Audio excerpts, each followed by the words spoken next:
అందరికీ నమస్కారం. నా పేరు భానోత్ గణేష్ నాయక్,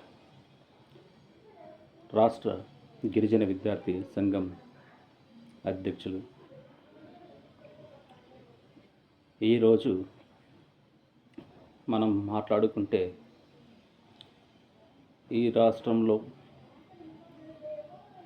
ఇంతకుముందు అనేక ప్రభుత్వాలు వచ్చినాయి.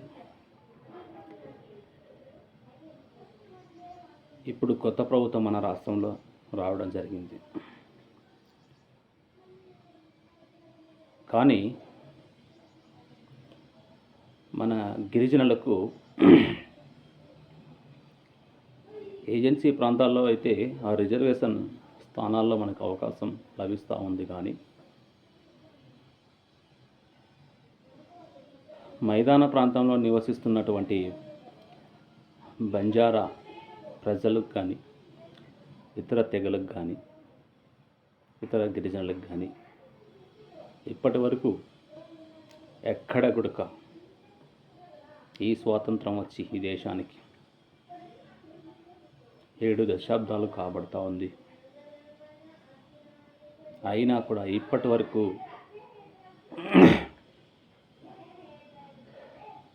ఈ ఆంధ్రప్రదేశ్ రాష్ట్రంలో బంజారాలకు ఒక ఎమ్మెల్యే పదవి కానీ, ఎంపీ అయ్యే అవకాశం కానీ, ఒక ఎమ్మెల్సీ అయ్యే అవకాశం కానీ, కనీసం ఒక కీలకమైన పదవి కానీ వచ్చిందా అని చెప్పి సందర్భంగా అడుగుతూ ఉన్నాం. అంటే ఈ రాష్ట్రంలో మనము లేమా? ఈ రాష్ట్రంలో మనము పౌరులం కాదా? మా బంజారా జాతి ప్రజల జనభయంతో లెక్క తీమ్మని చెప్పి ఈ సందర్భంగా తెలియజేస్తూ ఉన్నాం. తప్పకుండా ఆలోచించాలి.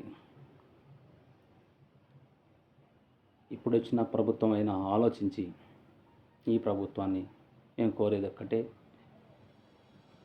ఇప్పటికైనా మా బంజారా జాతిని గుర్తించండి.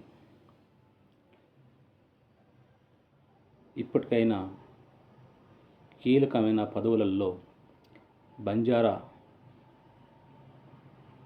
వర్గానికి అవకాశం ఇవ్వాలని చెప్పి ఈ సందర్భంగా తెలియజేసుకుంటా ఉన్నాం.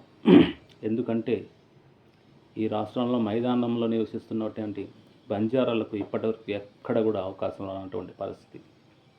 కాబట్టి కనీసం కీలకమైన నామినేటెడ్ పదవుల్లోనైనా బంజారా వర్గానికి అవకాశం ఇవ్వాలని చెప్పి కోరుకుంటూ మీ భానోత్ గణేష్ నాయక్.